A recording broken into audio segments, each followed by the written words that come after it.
Welcome back, wannabes and creators, to another episode of The Complete Creative, the podcast that helps you build and sustain a more successful creative business.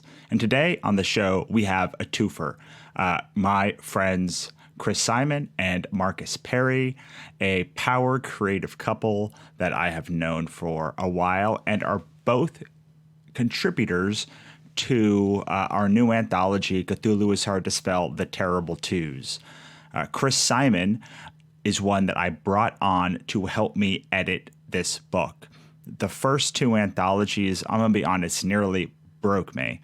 Not financially, but just mentally. It was very hard on me to be working with 70 creators all alone.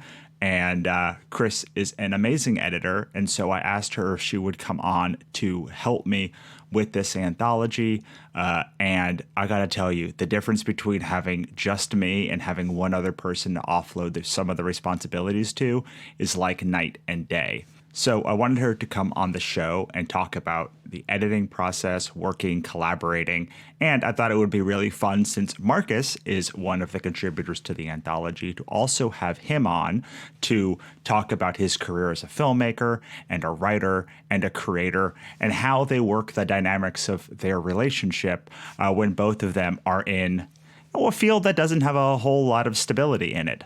So I hope you enjoy this one. If you do, then head on over to CthulhuIsHardToSpell.com and check out the book that we all made together. It's 38 more stories about the gods and monsters of the Lovecraft universe. You can see how I launch products, the kinds of stuff that I'm into, and hopefully you will be into it too. Or if you're just not into that kind of thing, then head on over to thecompletecreative.com. Check out all of our courses, blogs, and everything else that I have created for you. You can also find the show there, like, subscribe, and review it on your favorite podcast app. I'm really making a push to try and get more people to subscribe to this show. So rating, reviewing, and telling a couple of friends about it is absolutely incredibly helpful for me. And for you, more subscribers means that I can spend more time on this show, bring on better guests, and do this podcast right. So please head on over, subscribe, rate, and review today on your favorite podcast app, and then tell 3 friends. That being said, let's get on with the show. Take it away, Marcus and Kris. Tell us what you're passionate about these days. Why don't you go first, Kris? Okay. Well, I have started a new position at my job, which is incredibly exciting to me, and it's all-consuming, but it is overseeing a video game novel and the comic book series and a motion comic and website artwork, creating the lore of the video game. And right now I'm totally obsessed with all things Summoner's War, playing the game and getting to know the backgrounds and the histories of people. And so literally that's been my life for like a month, and I'm totally excited about it, and I'm totally engrossed in it, and I love every minute. Yeah, I know, because you've been for a long time doing the events and doing a lot of stuff that's not necessarily editing or putting stuff together. So this must be really exciting for you to dive back into this. Yep, it is, and it's it's funny because I don't mind events at all, because it's kind of like fringe, on what I was doing before. I was still working with all the same people, and I was still involved in pop culture, and going to conventions and stuff like that. But this is like a whole new level where it's not just like coming in on something that's already there that I'm taking over and like, oh, okay, I'll step in and start editing this now. But it's actually the creation of it from the very beginning, where I actually have input and people listen to me, and they actually take my recommendations and stuff on a huge property, so I feel very valued, which is really nice. How does that differ from a little bit of a smaller project, like, let's say, Cthulhu is Hard to Spell? Like, there must be so much more expectations and things to manage.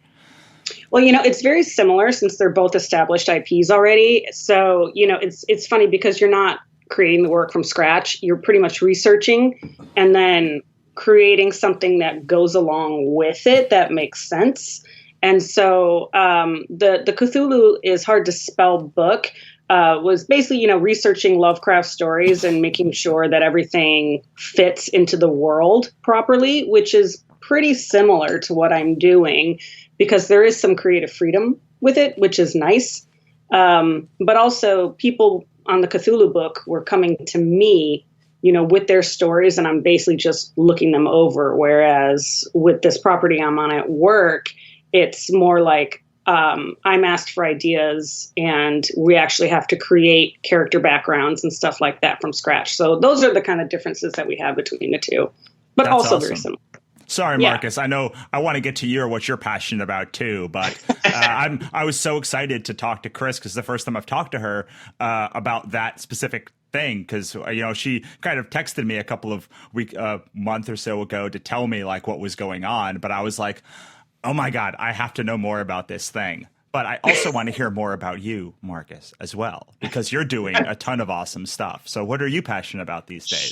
Sure. Well, I'm really passionate about a couple of things at the moment. I mean, number one, I'm in the process with some producer friends of doing a big capital raise to basically launch our own independent film production company.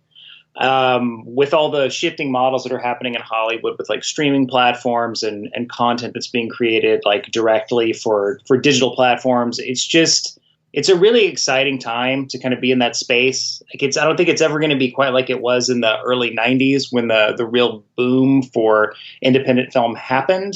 But the way films are being consumed is just changing so fast, and audiences are in very different places now. I mean, people still go to see big tentpole movies in the theater like Avengers Endgame, but so much of content is now consumed at home or on mobile devices, and it's just opening up tons of new opportunities for that space. And then kind of in tandem with that, I'm also really, really passionate about short form content. And it probably comes from the fact that I've been directing commercials for the better part of a decade. And so I kind of think in bite-sized little bits of content anyway.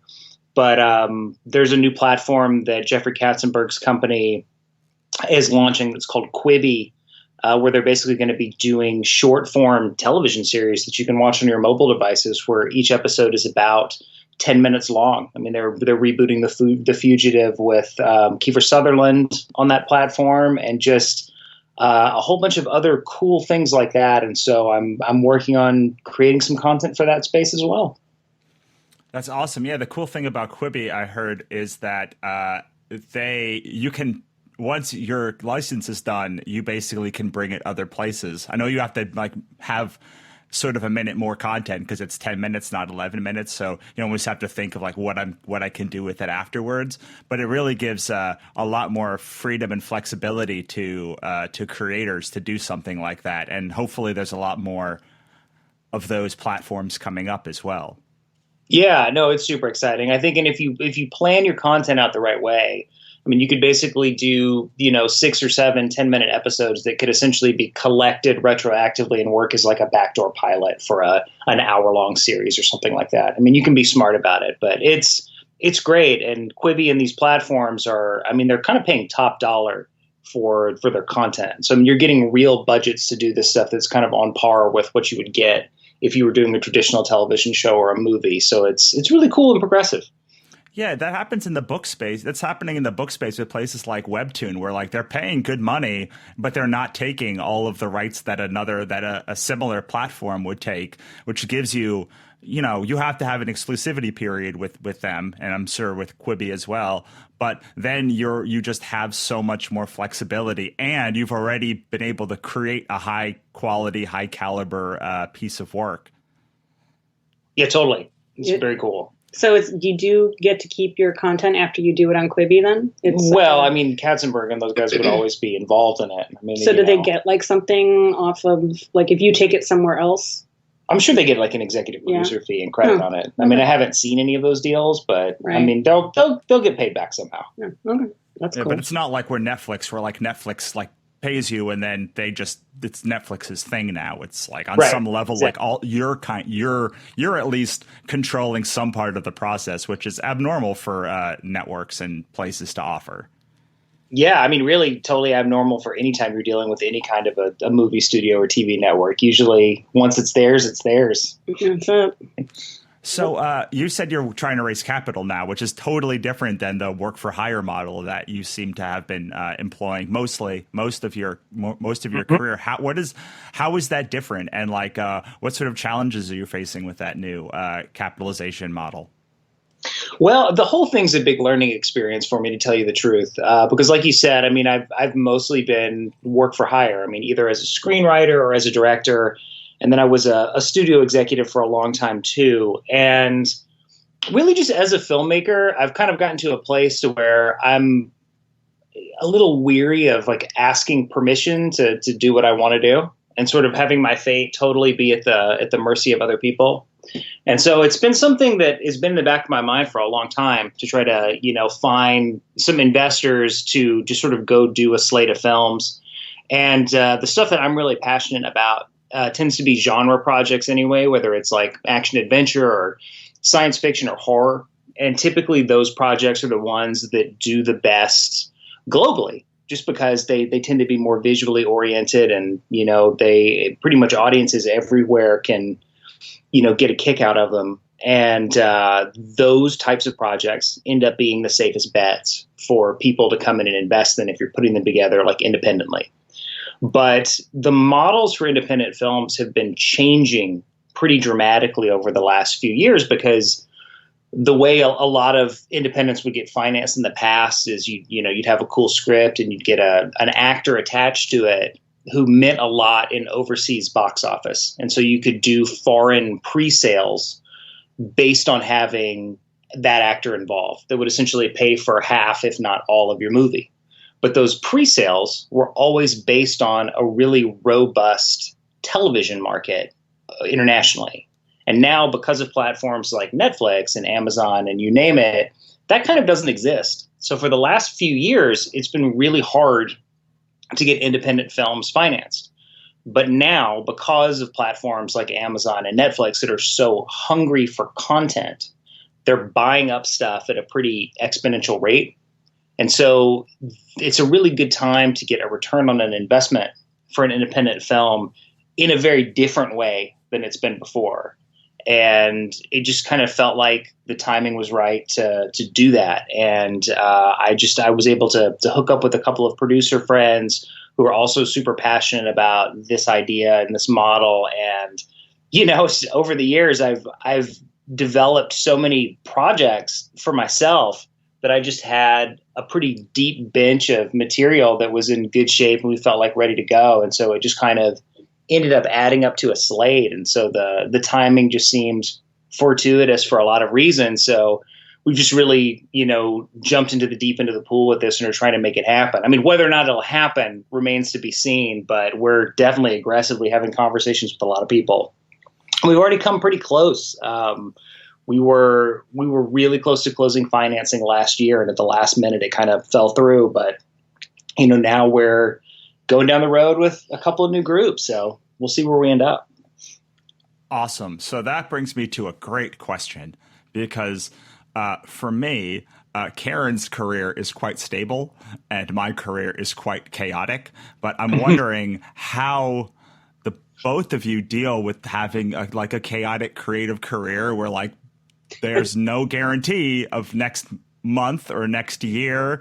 And like, how do you stay sane in that sort of chaotic environment? We seem to trade.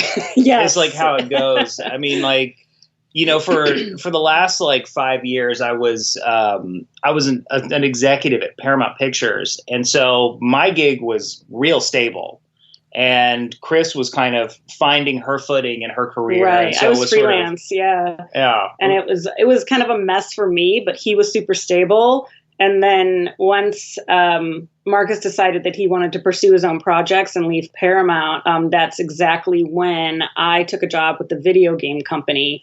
I think there was only an overlap of not even a year. Mm-hmm. And so now I'm the one, with the steady income, and Marcus is trying to make his stuff work. So yeah, so we definitely, it's been that way. Like for like 10 years of us flipping back and forth like that too. Yeah, because when you first came out here, I was a freelance writer, right, and was doing that before I kind of settled into doing more marketing stuff. And I was at Girl Scouts. Yep. Yeah. So, that's.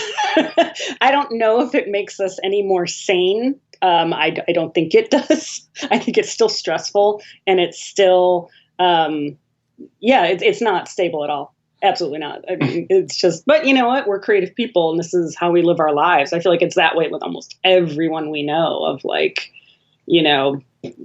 following your passion. It's stable in the sense that, like, I mean, we're not worried about being evicted tomorrow. No, exactly. We're not worried about, like, how we're going to eat or anything like that. So, I mean, we're fine. We're very much not living the lives of starving artists. Yes, it's true. We've made some smart choices. So. Was it planned that you guys flip back and forth, or does it just work out that way? It's kind of just worked out that way, to tell you the truth. It was definitely not planned. I think I recall there was one point where both of us at the very beginning were lost and just trying to figure out freelance stuff and scrambling for jobs. And I remember it being very difficult. And I remember a friend saying to me, you know what, it's hard when you're both in this position. When one of you is, it's easier and you can do it. But if both of you are this way for a very long time, it's probably going to end the relationship. So you need to figure things out. And I remember that was like 10 years ago. That was said to me. And I always remembered her saying that and thinking, yeah, man, because if you're both not making money and, you're in scramble mode, the stress of it, comes down really hard.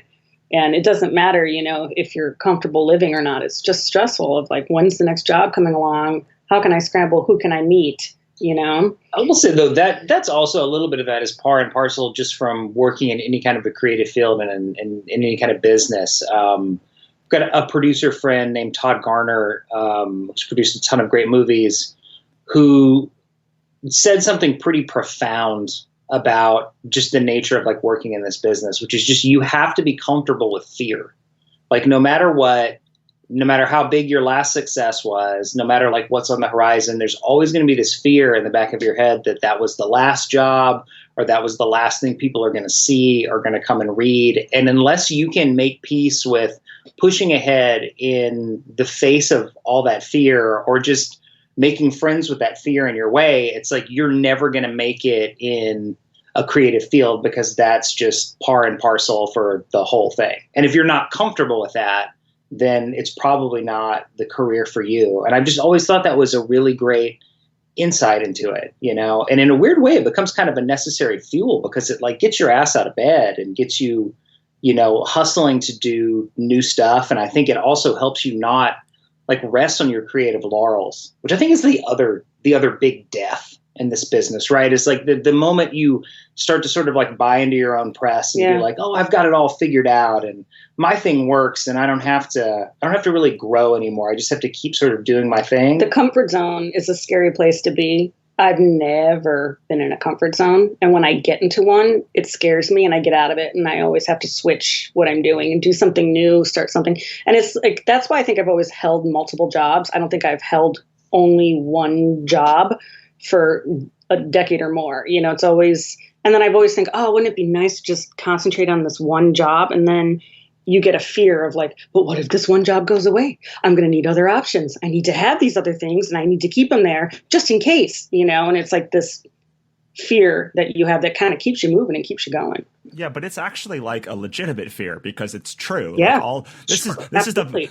So I was just talking with a friend of mine the other day. I think I was doing his show, but I was saying like the problem is if you have something like Spanx, right, or like Lucky Charms or something, like your job is to expand the Lucky Charms, but like the Lucky Charms are always the Lucky Charms, right? Like the Spanx are always the Spanx. They're the same. Like you could sell Spanx for 50 years, but you can't sell really the same creative project. You always have to, even as a television show or a book series, you're always creating a brand new thing. And every time you create something brand new, it's highly likely that you've screwed it up on some fundamental level, or there's at least the fear that you have destroyed what made it special. I think nothing brings that to light more than like Game of Thrones season 8. Or season 7 to season 8. It's like, well, the first 7 seasons, you could never see a world where like half of the audience hated that show so much by the end that it would tank any spinoffs. But like, then the 8th season happens and like kind of ruins the whole thing after 7 years of good. And it really brought like the fear into me when I saw that happen, because like, if it's possible for Game of Thrones to screw it up and like they were the biggest show in the world, it's kind of possible for me to screw it up. It's not like an illegitimate, weird fear. It's like very possible. I also think that like this is like where like imposter syndrome comes in, and where we all think we're not good enough, and we all think that we're just kind of faking it until we make it. And, I think we all deal with that fear of sitting here doing our jobs and doing something that we want to do and feeling like that we're never good enough, and everything we write or everything we create, is just a pile of shit, and that for some reason, we're failing, even though we're not. A lot of people can think like, oh, you've made it, like you're doing well, you're great. And on the inside, we're thinking this could end at any moment because I am not good enough for this. And honestly, it's probably not true at all, in terms of perspective, for sure. But I think that fear sometimes cripples people. And I think Game of Thrones is like a perfect example of that, where, the people were tired of everybody getting killed off all the time. And it was taking forever to do things. And it's like, where is this going? And why are they killing off everyone we love?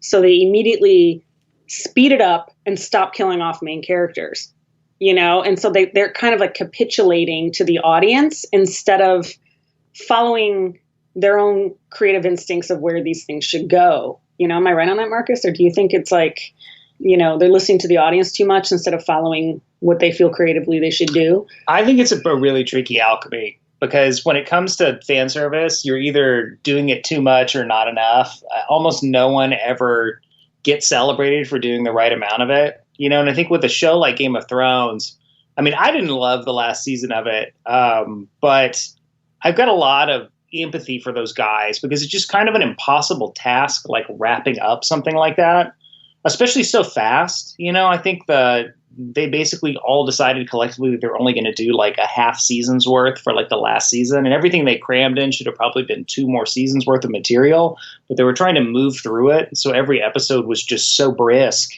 that they didn't really have time to give everything its due. But I think really it's such a great reminder of the fact that you can't totally predict the marketplace and like your audience. Like, no matter how much you want to think that you can, and no matter how much you think you're building something that everybody's going to love. I mean, I've learned this lesson time and time again, working in marketing for motion pictures, is that you've got this thing that you think everybody thinks is going to be great, and you've designed a strategy to get it to them, and you've done all your market research, and you've paid attention to the fan base, and you've done all this, work in good faith to release something. And then it comes out and everybody just hates it. They just don't like it, so it's just such an impossibly tough position to be in, I think. And this is what we've chosen. Right. Well, I think what that comes down to, right, is like, as a creator, you have to be happy with what you're doing, because at the end of the day, if you're happy with it and you're excited about it, you have to have the faith that there's going to be a cross section of people out there that are going to also respond the same way you do, because they have like your same tastes. And really, at the end of the day, that's who you're making stuff for. And if you feel good about it personally, and you feel like it was worth your time and that you executed it to the best of your abilities, that's kind of where in a lot of ways it has to stop. Because if you're trying to create something, if you're chasing a trend or you're chasing the marketplace, it's a race that you're never going to win. Like, you're never going to get there. Everybody I know who does that fails pretty consistently. And it's always the people who are just like, I did this thing because it was personal to me in X, Y, and Z ways that always resonate, and then ultimately find a bigger thing. And then sometimes where people get into trouble is their project is really successful and it becomes this big thing. And now they've got to expand it into something massive and they kind of don't know how to do that. Or it wasn't really the kind of thing that was ever supposed to be that big, and they're like forcing it into different packaging, and then you're kind of unsatisfied with it. I mean, I think about like the movie The Matrix is a great example of that, right? Like the first Matrix that came out in '99 is incredible, and it's incredibly forward thinking, and you can tell that the Wachowskis put all of their good ideas into that movie, never expecting it to be this big franchise of films. And so you watch The Matrix, it's very complete. It's an incredible movie. And then the two sequels are thoroughly unsatisfying because now they have to expand upon ideas that they effectively already wrapped up. This is so interesting Matrix, because I actually like the second Matrix movie better than the first movie. How dare you? So saying that is a great example of like people have to be intrinsically motivated. What you just talked about, like, because like they made something and like it resonated with me. Like the second book, the third one did not, but like the second one, and like I actually like the part that everyone talks about, the architect scene at the end. I was like incredibly impactful for me as like a young writer and filmmaker because like it spoke to like a lot of things that I thought about the world.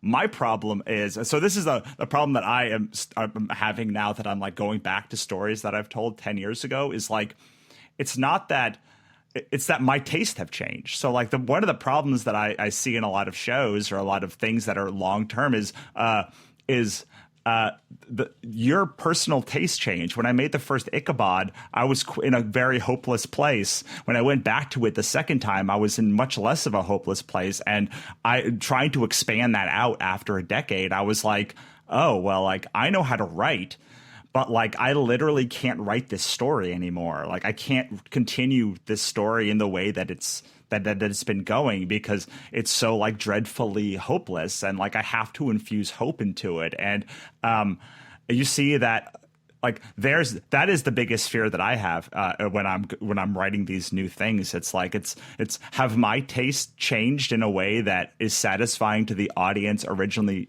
doing it, and your taste will always change over time. So the show you start making in 2010 is you grow as a person, you learn new things, and so by 2020 you've become a person that is different. And does that person still resonate with the same people who liked that original material? And I don't know the answer to that question. Yeah, I think there's also a creative exhaustion that comes into it too. I mean, if we're talking about Game of Thrones, if you think about it, like by the time you're at the end of that series and you've been on it dealing with that scale for such a long amount of time, I mean, I feel like everybody was probably just also worn out, which just happens. Like you get to a place where you're like, God, we got to wrap this up. Like I gotta get onto something else. Yeah. Which is, it's a tough place to have to wrap up something. Yeah, I think it can go either way. I mean, I think, either you can't bear to continue on with it because you've been doing it for so long and need to move on, or you've changed as a person so much that everything that you're infusing into it is different. It's like musical singers who like start off pop and then like gradually find their voice and they become different people and they go into like country or like vice versa or whatever. It's because, and everyone's like, what the hell is going on? And it's like, because they changed and, the tone of their songs have changed. They're different people, and doesn't mean that they're not talented. It's just switching to a different audience. And yeah, that can be really disappointing to the audience, and it's a bummer, but hopefully then you find a new audience that has grown with you, that now likes the new thing you're doing. I mean, one hopes, but never know. Yeah, I think Kesha is the one that comes to mind when like you say that, because like her sound has evolved so much, but like I have evolved so much as a person that I feel like the songs have like grown with me. And maybe that is the best you can hope for, is that like as you're making a show or making a thing that's long term, your audience is growing in the way that you are growing, and like they follow you on that journey, even though you're sort of pushing the limits of what the original piece was. Right, exactly. Like, and that I think that's like honestly one of the greatest successes that you can ask for is have an audience that grows with you and changes with you and follows you along your path. I mean, I think that's amazing.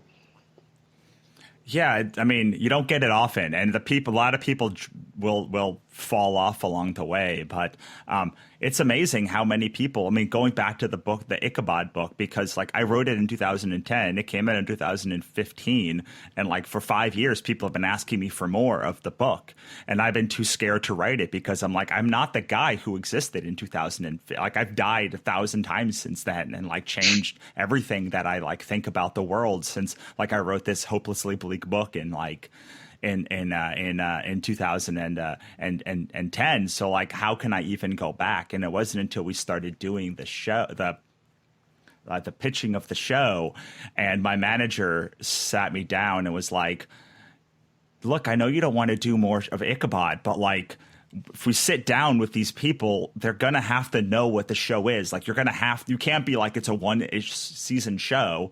You've got to like have 6 seasons of this show. And so talking it out and like how molding all of that stuff, suddenly I'm like, oh, well, here's what the show is going to be. Here's what it was. Here are the intrinsic things about the things. And like suddenly like it re-sparked a thing. And from doing all of these interviews for this show, the one thing that I have heard over and over and over again is that the only way you can keep going in this creative thing is to almost like burn yourself down like a phoenix and like rise up again and then like do it all over again and all over again, like for the rest of your career. Otherwise, you're going to get that creative burnout. Exactly. That sums it up really well, I think. And it's like, especially as a professional, sometimes you just got to get back down in there and write it. You know what I mean? It's like, even though you don't want to, like, we don't always enjoy our jobs 100% of the time. Sometimes it's hard and you have to push through it and you have to look for something in there that sparks you, even though you feel like it couldn't possibly ever happen, and you just push through it and you do it. And sometimes it winds up being amazing. Sometimes it's crap, but that's the way it goes. I have a question for you, Kris, because you've worked with a lot of creators at the beginning of their career, and you've seen a lot of them grow into like very successful creators, and some of them not so much. I'm wondering, is there anything that sticks out to you about the ones that like can survive for the time, or that do grow and that do hit, compared to the ones that maybe flame out? Yeah, I'll tell you, a lot of the ones that I saw at the beginning of their careers who have still stuck around, one thing that they all had in common was that when they came to me, most of them were about ready to quit and give up. And, we're talking, that was like a decade ago, maybe even more, 12 years ago. I can think of like 3 off the top of my head right now, where it was pitch after pitch after pitch. And, they've just, it's tough because a lot of companies who are receiving pitches don't, if it's off in some little way, they just reject it. It's very much this guy's almost there, but not quite. And it just kind of gets, well, maybe he'll submit again when he is there. And there you go. And then they never get there because they're never getting feedback. And that's a very tough thing, especially in the comics industry, because no one gives feedback. All you can do is go to conventions, go up to maybe some editors and try to get a portfolio review. But for writers, that doesn't happen. No one's ever reviewing their work and giving them feedback on anything. They're just kind of out there alone trying to make it happen. And like, I know that was the case for for instance, like Nick Spencer. He was like,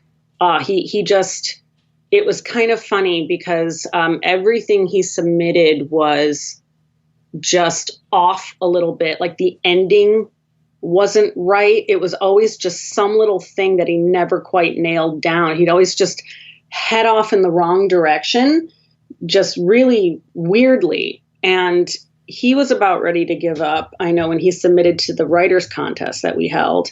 And I saw that he was talented. He just couldn't nail his plot lines down. And so essentially what I did was I had him submit like a few of his ideas, and I just told him where he should go with it. And it was that way for, I think, Existence 2.0 and for Morning Glories, where he was just a little bit off.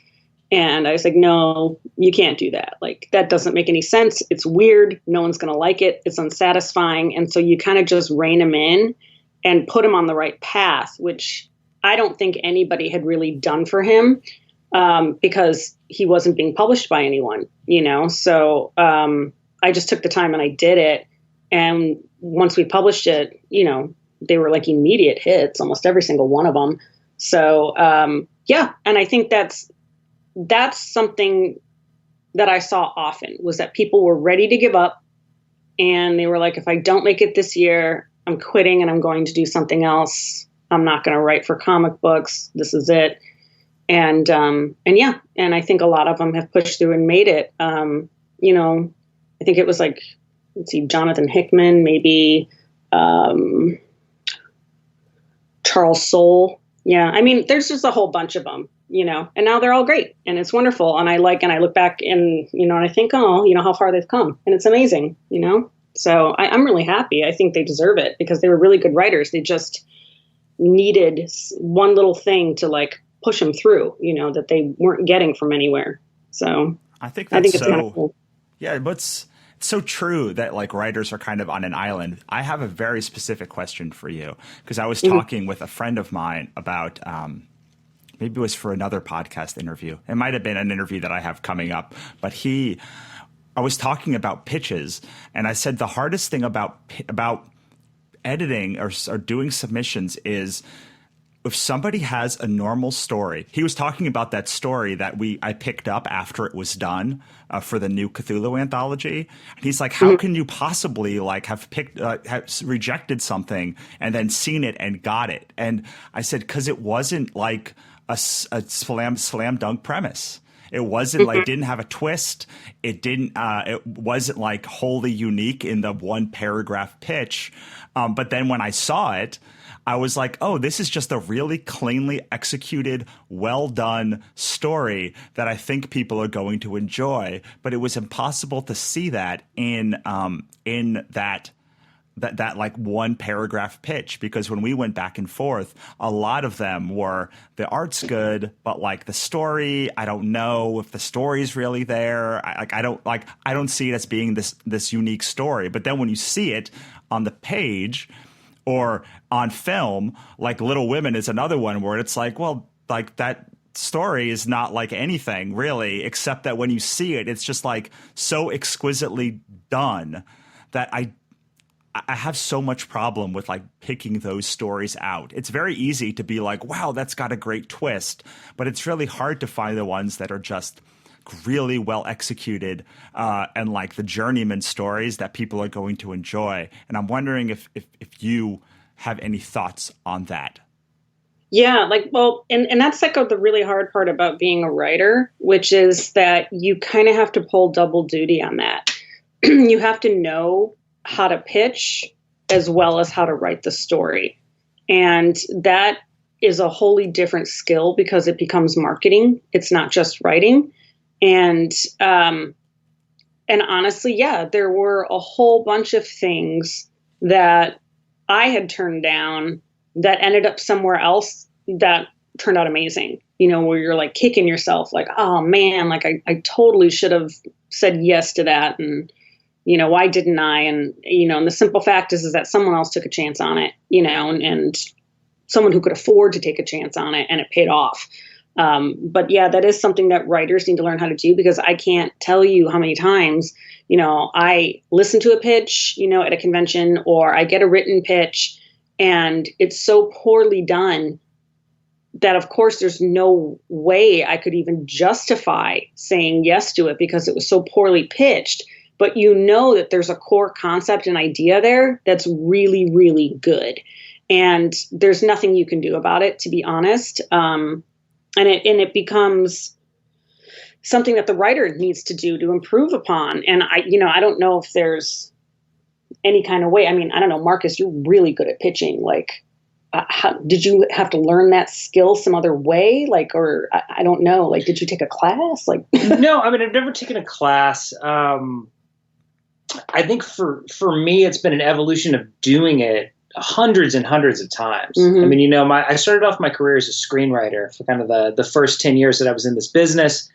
I got really lucky in that I optioned and sold a script when I was in film school to MGM. And so I was kind of off to the races as a writer when I got out of school until the writer's strike happened and sort of changed everything. But during that time period, I mean, I went in for tons of projects. And I think every writer, every creative knows this. It's like, of the projects that you pitch for or try to get, if you book 10% of them, you're doing quite well. So most of the time, things don't work. And what you have to get really good at, I think, in pitching is reading the room and seeing what people are responding to and knowing your material backwards and forwards and kind of having the confidence to adjust your pitch on the fly. So if we go in and I'm pitching an action movie and there's one detail in it about, let's say, Soviet nuclear weapons, and all of a sudden someone lights up, and even if that's not the main thrust of the plot line, you've got to be able to pivot in the moment and be like, and it's all about these Soviet nuclear weapons, because those are the things people are like hooking onto, and just having the creative confidence to know that if they buy it, that you can manipulate your storyline to satisfy like what you pitched in the room. How do you do that on paper though? Because I know when you pitched me a book, like since you had that screenwriting background, there was like it was exactly what we were looking for. It was like a log line that completely summed up everything in a very exciting way in like 3 sentences. Right. And then there was like a paragraph of like, and here's what, the series is about. Right. So, well, I'm a little older. I come from a generation of screenwriters that was still sort of in that late 90s kind of super high concept frame of mind, right? That's what everything that was selling. It was like, it's Die Hard on Alcatraz. There's an asteroid the size of Texas headed for Earth, and we're going to send up a team of oil drillers to put a nuke in it and blow it up. It's like where you just get it in like 1 or 2 sentences. And that's what was selling. And those are also, by the way, those are the movies that sort of speak to my soul for whatever reason. It's like I want to make Con Air. I want to do stuff like that. And so that's just always been the mind frame that I've had. And so when I come up with ideas for stuff, they tend to be in that kind of high concept range where you can literally pitch it in 1 or 2 sentences. Because I feel like when it comes to movies especially, movies are short. Movies are about 2 hours, preferably less, and so you don't have a lot of time to tell that story anyway. So whatever your plot is and your big hook is, better be pretty big and simple, because that typically tends to be the kind of thing you can tell in 2 hours and still leave room for big character development. When you have things that are overly complicated in terms of plot, it eats up your time. Like it eats up your screen time. And at the end of the day, it's like, what do you remember the most about Die Hard? Like, is it that it's a big fucking terrorist plot that happens in this building, and like the heist and all the twists with like the FBI agents and stuff? It's like, no, you don't. It's like you remember a movie about a cop trying to fix his marriage and this incredible event that happens over this one night. It's all character driven. That's what people care about. That's what they respond to. So you have to construct the architecture of your story in a way that's splashy and that it grabs you, but that leaves a tremendous amount of room for character development, because that's what people are going to be talking about long after they've seen your movie, not necessarily your twist. Unless it's The Sixth Sense or something, and you're like, Bruce Willis was dead the whole time? Of course. It's like, but that's pretty rare. I think like one of the biggest things that like I learned when I was like working at Image as an editor was essentially when I'm standing at a table at a convention and we have, 15 books that are all laid out like in front of us that we're selling. And we'd have, the writers, there, every once in a while to do signings and stuff like that. And people would come up and be like, ooh, like, what's this book about? And the writers need to be concise and tell someone in 2 sentences what their book is about. They can't sit there and go on about the plot and, and go on and on because it turns people off and they're like, oh, crap. And then they start backing away from you because you're talking their ear off. And they're like, I just asked what it was about. And I know personally, I had to describe every single book that was on the table in 2 sentences. And they'd be like, oh, well, I say like, what do you like to read? And they'd be like, well, I'm kind of like an action person. And I'd be like, well, then you like this because it's blah, blah, blah, blah, blah. And you just literally have to whip it out. Mm-hmm. And I think that's where you get proficient at it. And a lot of writers were just so super wordy and they would just go on and on to people. I was like, you cannot do that with every single person that comes to this table. It's just, it's impossible. You know what else I think it is too? It's confidence. Mm-hmm. It's confidence in your idea. It's like the most successful pitches I've been a part of or I've seen other people do.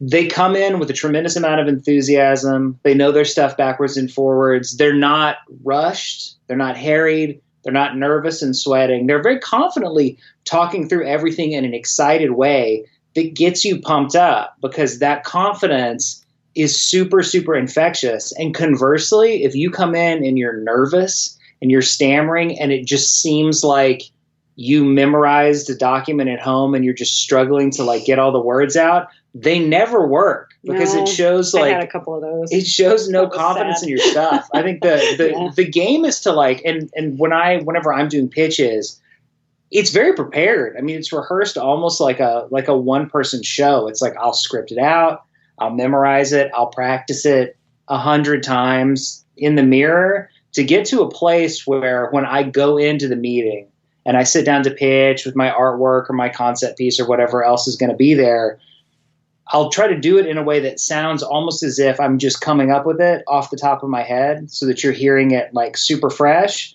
When in reality, it's completely rehearsed. But that's also kind of the only way to know it so thoroughly backwards and forwards that you can, when someone inevitably interrupts you and asks you a question, that you can answer the question and then immediately get right back on your train of thought and keep going without having to kind of stammer around and find your way again. I think you've got to treat it like it is in and of itself a job. Mm-hmm.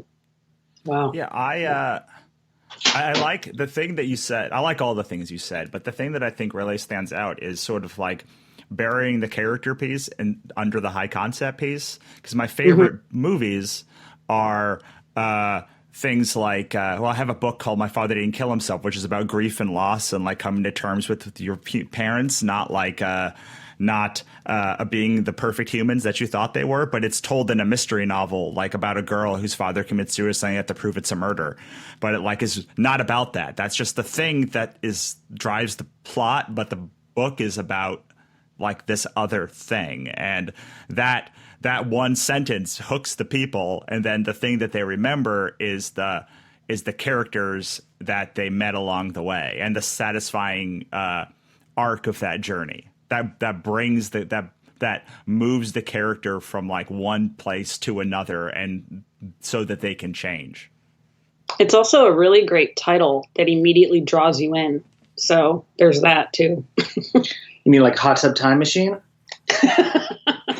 Yeah, I want to ask you, Marcus, about marketing. Because like that was your thing for that was what you did at Paramount, right? That was the department that you headed.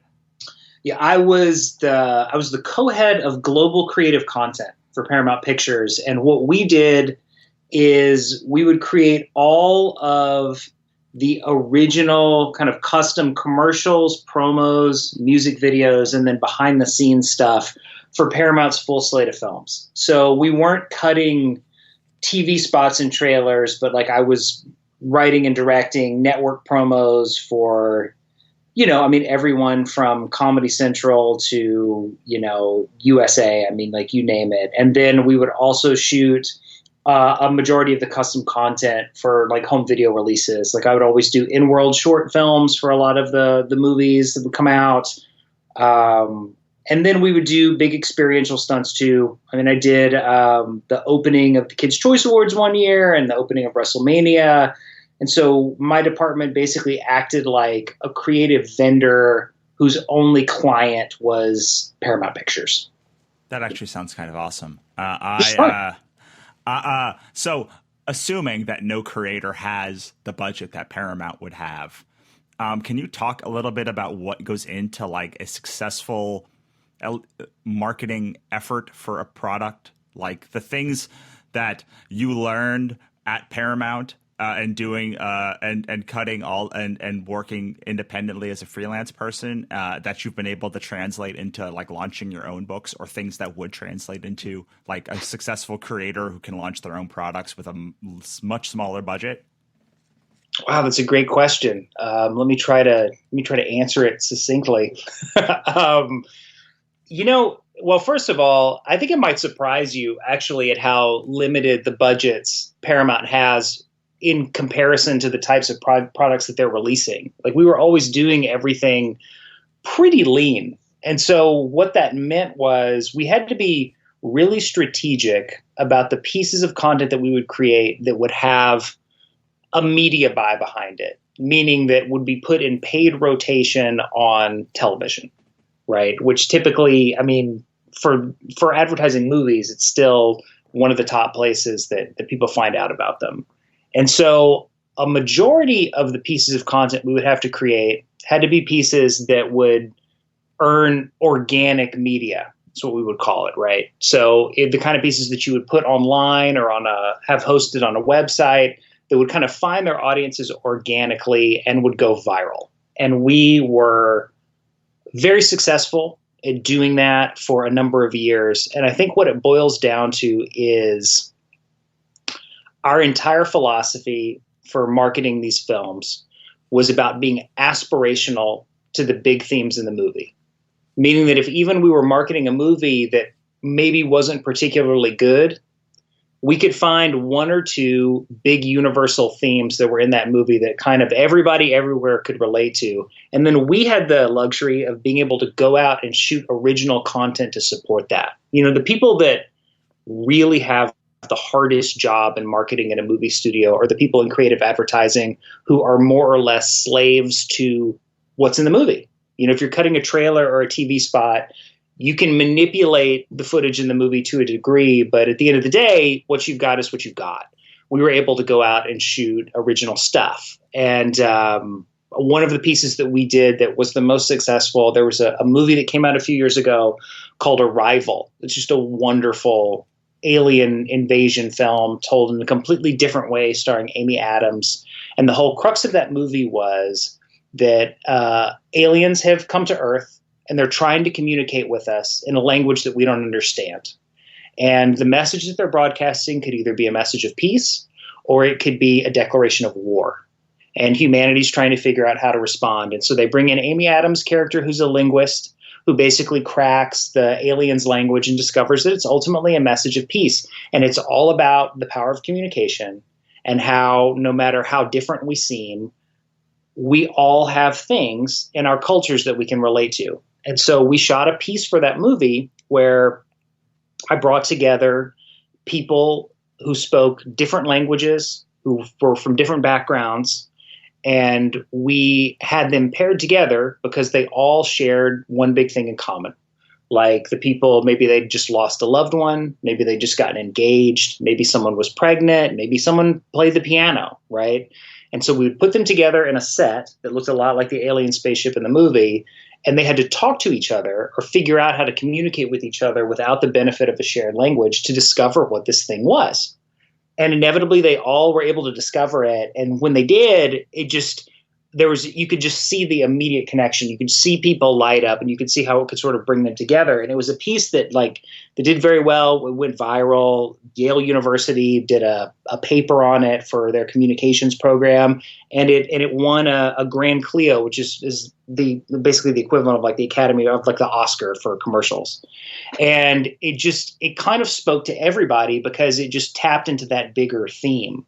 And so I think when you're marketing your stuff, I mean, number one, I think when you're designing your projects, it just behooves you to always bake in one or two of those big universal human experiences, because that's what's going to, that's what's going to ground an audience in your project and keep them coming back anyway. And then lean into those things and find creative ways to express that. And it doesn't have to be on a big budget. I mean, it could be as simple as just a cell phone video or a really poignantly worded, meme or like a blog post or something, just something that's going to resonate with a lot of people and become shareable. And the things that are shareable are always those big experiences, or it's something crazy and stunty. Like we had this movie called Scout's Guide to the Zombie Apocalypse that we did. And I shot a hidden camera stunt for that movie at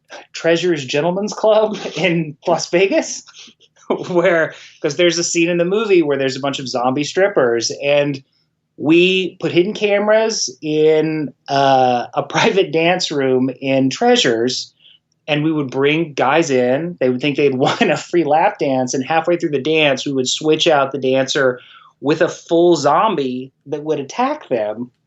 And I mean, just terrified people. We released this thing.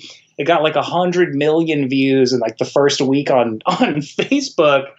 And it was all because for two reasons. Number one, people sharing it and being like, you've got to check this out. This is the craziest thing I've seen. And the other way, it was guys' girlfriends sharing it and being like, this is why you better not be going to a strip club. Like, this is like what'll happen to you, right? And it just sort of like blew up because it was just so wild that people went for it. So I think that's the other big way you can really grab eyeballs. But I think consistently the most successful way is to tap into those big universal themes.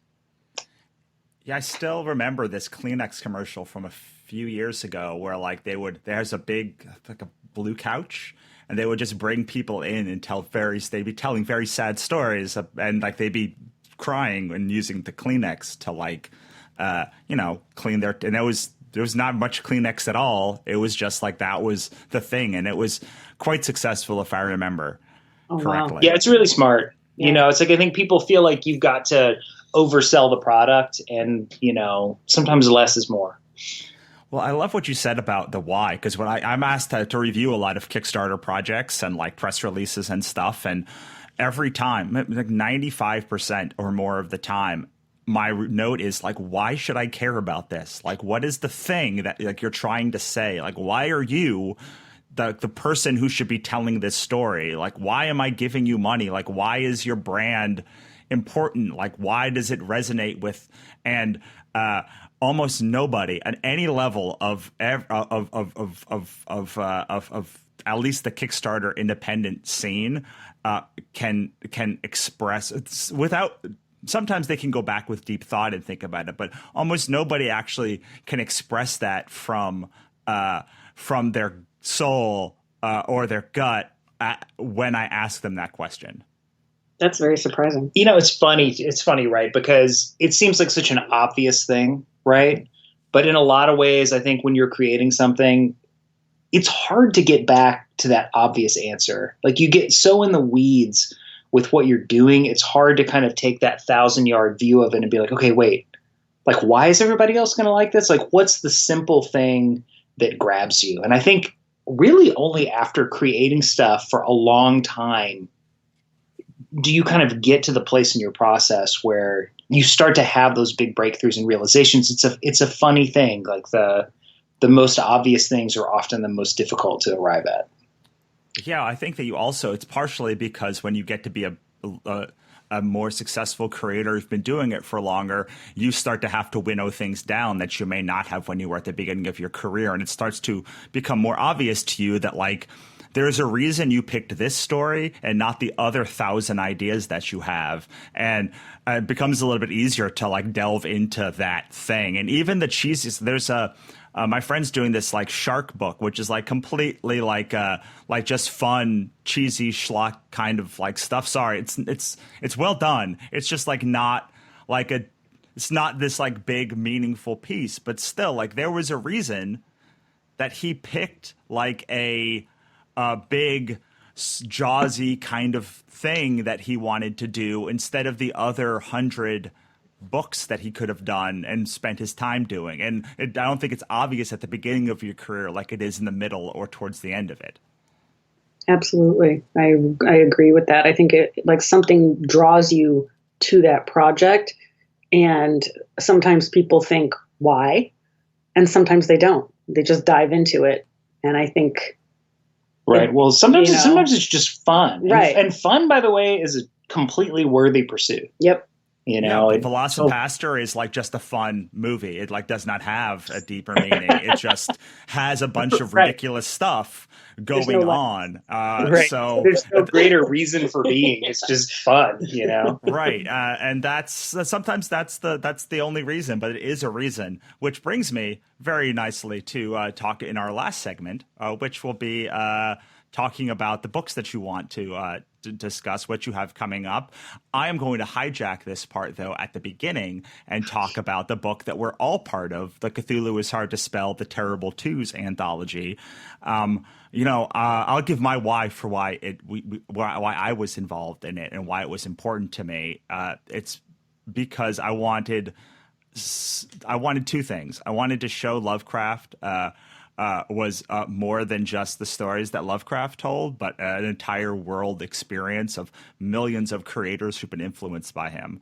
And two, it was because I wanted more information on the gods and monsters themselves without having to pull up the Call of Cthulhu manual every time I wanted to find out more information about one of the gods or monsters that Lovecraft and the subsequent people who came on from Lovecraft didn't really do a great job of explaining the monsters, because they were this unknowable force that kind of drove the plot, but they were MacGuffins most of the time.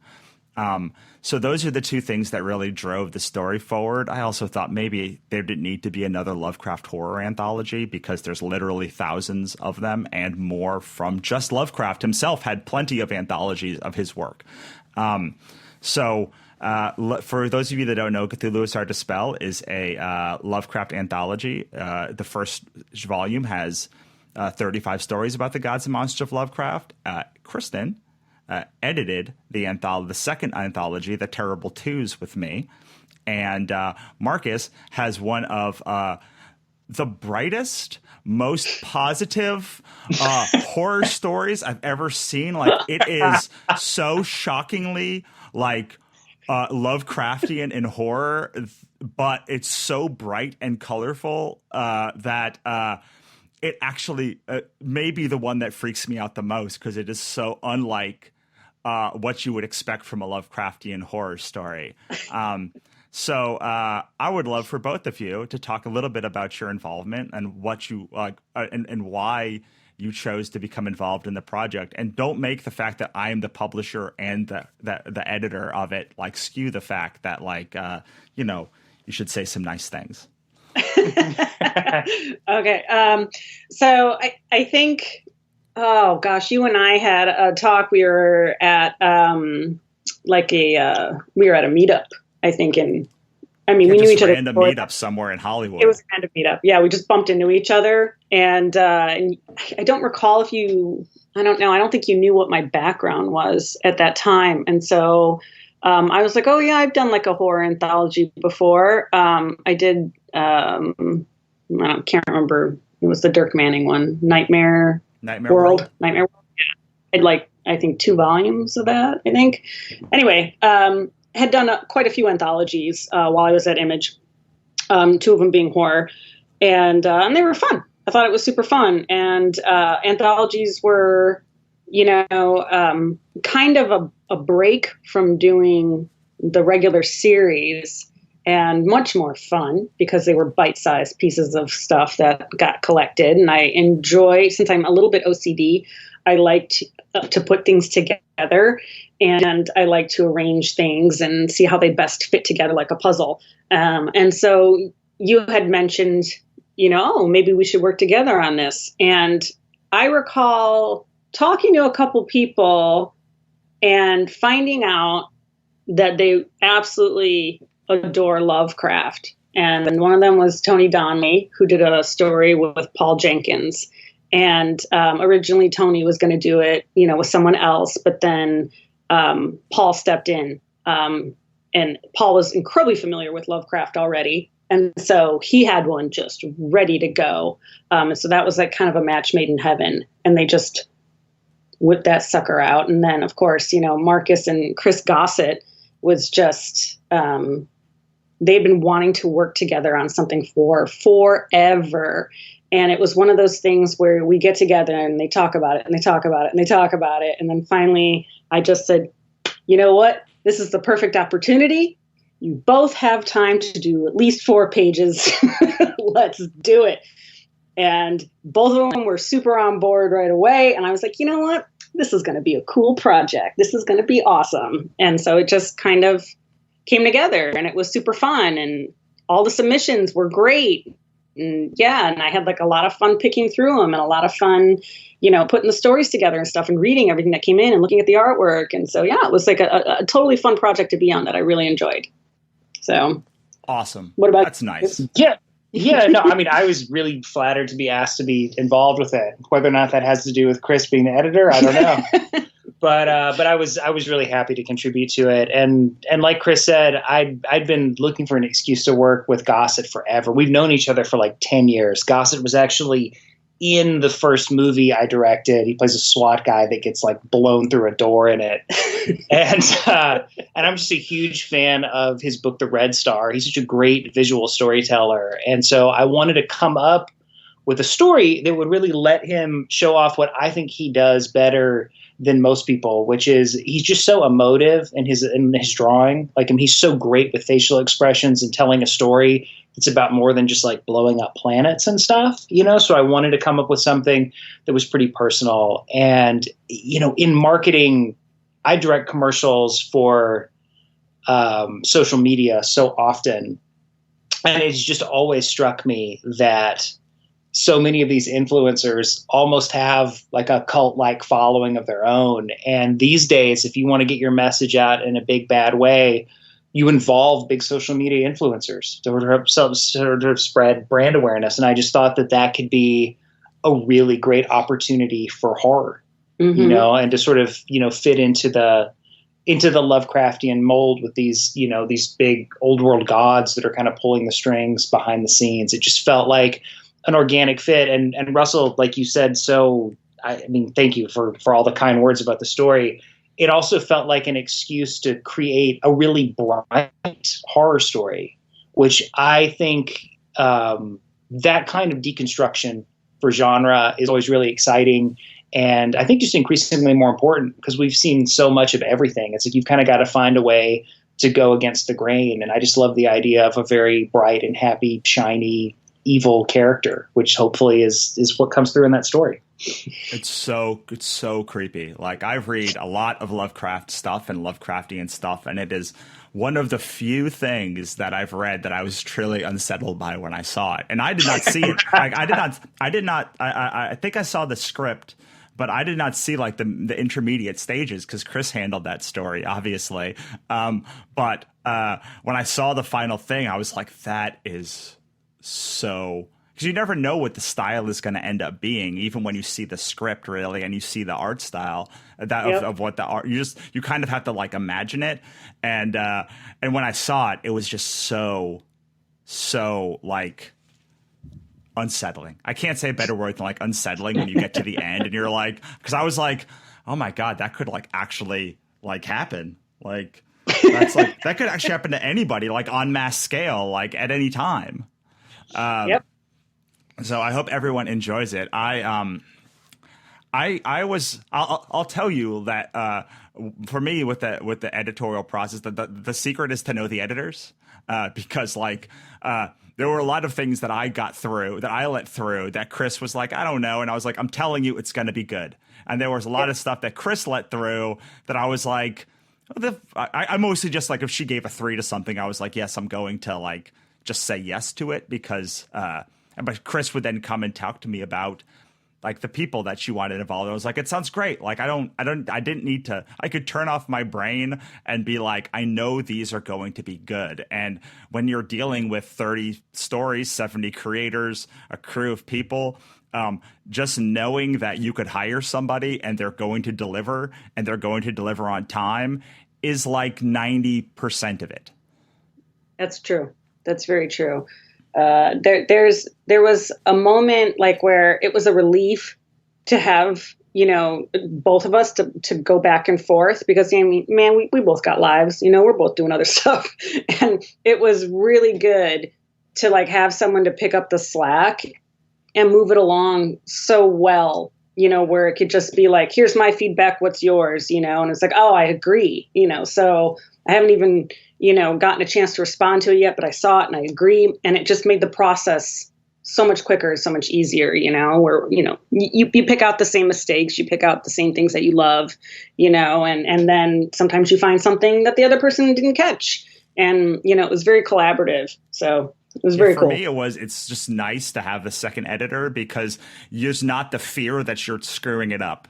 Like, when it's just you, you're like, God, I hope it doesn't all come back awful because like I have I'm only using my own instincts. But when you have a second person sort of there, at least you can, even if I'm responding to a lot of stuff one day and you're responding to a lot of stuff the next day, it's like, okay, like we're kind of in the same mold. Like the notes that I have are not so out of whack that like there's confirmation bias that two people probably wouldn't see the exact same thing in the exact same way, especially ones that hadn't worked together before. Right.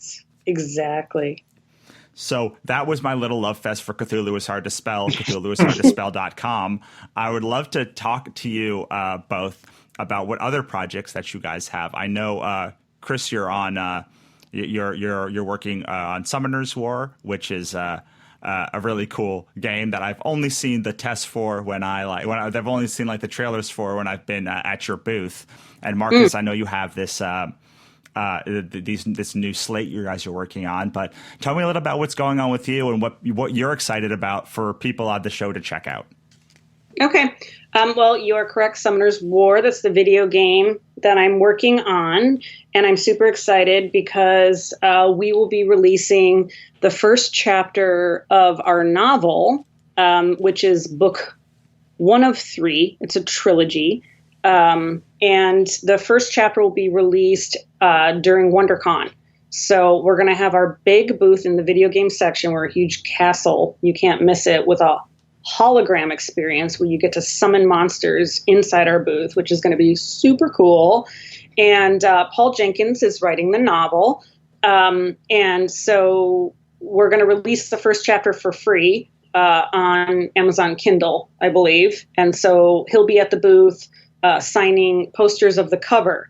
The actual full book won't be out until I think the last quarter of the year. And also, I'm in the midst of working on the Summoner's War comic book series, which is written by Justin Jordan. And that will be available for pre-order pretty much right around San Diego Comic-Con time. And so we'll be there and we'll have the full creative team there as well. And I think that's due to be released starting in October through Skybound, since our companies are in partnership with each other. Skybound and Come to Us, I guess we bought part of Skybound, I suppose. So now, yeah, that's already out there. That's news. So essentially, they're our publishing partner for this. And then also right around the same time, April, May, we're going to have a motion comic that's going to be out on the summonerswar.com website that I'm currently in the middle of putting together the creative team for. And we're going to have a lot of really cool concept art that's going to be done by some international artists that are just absolutely fantastic. And so those are the things that I'm working on that I am super excited about. Nice. Yeah. And for me, it's really just putting together a slate. I mean, I'm kind of diving into that like pretty hardcore and, trying to get some cool movies off the ground, and got a couple of commercial jobs coming up for a couple of movie studios that I'm excited about. And yeah, I mean, it's just kind of shaping up to be a busy 2020. Awesome. And I would be remiss if I didn't say the both of you have a comic book that you've worked on together, like with Kris editing and you writing. Could you talk a little bit about that? We have a couple, I think. Yeah, exactly. We do. Yeah, well, the way Kris and I met is for like a hot minute. I had some stuff going at Image, and I did a series with another writer named Michael Dolce called Descendant, and that's how Kris and I first met. She was the editor on that book. And then, yeah, last year we had a really cool, fun series called Albert Einstein Time Mason come out through Action Lab. It's like a young Tom Selleck Einstein who is part of a top secret contingency that protects the space-time continuum. So he basically is like a time cop, stopping people from manipulating history, and it's a blast. So fun. It's so fun. Awesome. It's a blast. And Tony Donnelly is the artist on that, who just brings it to life in like a really exciting way. It feels like a 1960s like Jack Kirby Fantastic Four book, and it's just so much fun to write. And so we're working on the next arc of that now as well. And you can get the first trade paperback, I think, is still up on Amazon. I think you can still get it. So it's a lot of fun. Yeah. Sweet. All right. Last thing. Now most of the people that are listening to this have been like, driving or doing some other thing, writing or drawing while they're listening to this. So this is the moment where I tell them to snap back into attention.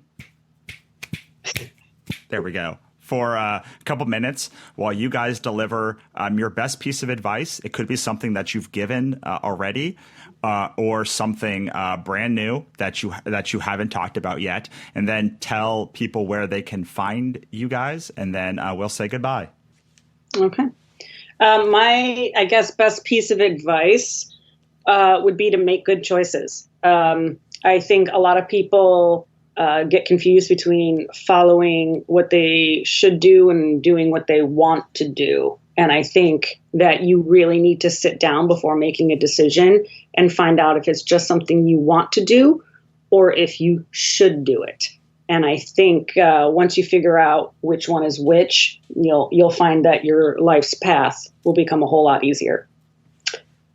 Marcus, your piece of advice? I think my biggest thing is carefully curate your collaborators, because I think a lot of mistakes people make in these creative fields is sort of feeling like they're going to be an island and they're going to do everything themselves, or that they have to do everything themselves. And not only do you not have to, but you can't, and you're kind of only as strong as your group of peers. And so just make sure that you're surrounding yourself with talented, quality people who are going to lift you up, and that you're going to be excited about lifting up as well, because I do think a rising tide raises all ships and just sort of ups your game. That's my favorite part about directing is getting to work with other artists who are department heads who are just at the top of their game, who make me better and, make me think about things in a way that I maybe wouldn't have if it wasn't for their contribution. So I'm a big believer in that. Nice. I can say I can validate that also, because the only reason why Kris is working on the anthology book, and probably by extension you're working on the Cthulhu book, is because I've known Kris for so long, and I've known her at such a to be such a hard worker and to do such good work that, like, when it came to us having a conversation, I'd already been looking for an editor.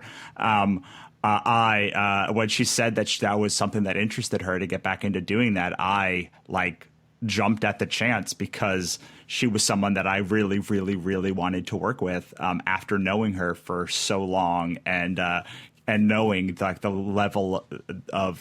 level that she handles herself. Oh, thanks. That's nice. Okay, so where can we find you guys? And I am on Twitter, Kris_Simon. I was one of the first people on Twitter. I'm also on Instagram. I think it's Kris #10 Simon. And you can find me on Facebook. What other social medias are there? You also do your own radio show. Oh, I do. That's every right. Week. Yes, we do Nerd Rage every Saturday at 3 p.m. PST. Geek Chic Promotions. We have our own YouTube channel. We also do it on Facebook Live, so you can follow me on Twitter, Facebook, and YouTube, and Instagram at Geek Chic Promos. Sure. And you can find me on Facebook. You can find me on Instagram. On Instagram, it's Impact Marcus. No I in Impact. And if anybody's interested in checking out any of my work, I've got a Vimeo page that's got, I think, a couple hundred commercials on it. So, yeah, that's us. Awesome. It was very impressive to see your reel, and I was like, oh, my God, that's The Rock. Look at all those people that he's worked with. Yeah, he's one of the good ones. That Dwayne Johnson. Awesome. Well, thank you guys so much for stopping by. I really enjoyed it. Thank you. Cool. Thanks Thank you, for Russell. having us. It was fun. So that was Kris Sim and Marcus Perry talking about what it's like to be a power creative couple, editing, writing, and making things. Hope you enjoyed that one. If you did, go find them on social media and tell them how much you enjoyed it. And if you want to see the book that we all jammed out with and made together, head on over to CthulhuIsHardToSpell.com and you can check that out right now. It is live as we speak, as long as you are listening to this before March 26th. And make sure to like, subscribe, review this podcast, and tell a couple of friends about it. It's the best way for us to get more subscribers and be able to do this show for a long, long time in the future. All right. Have a great day.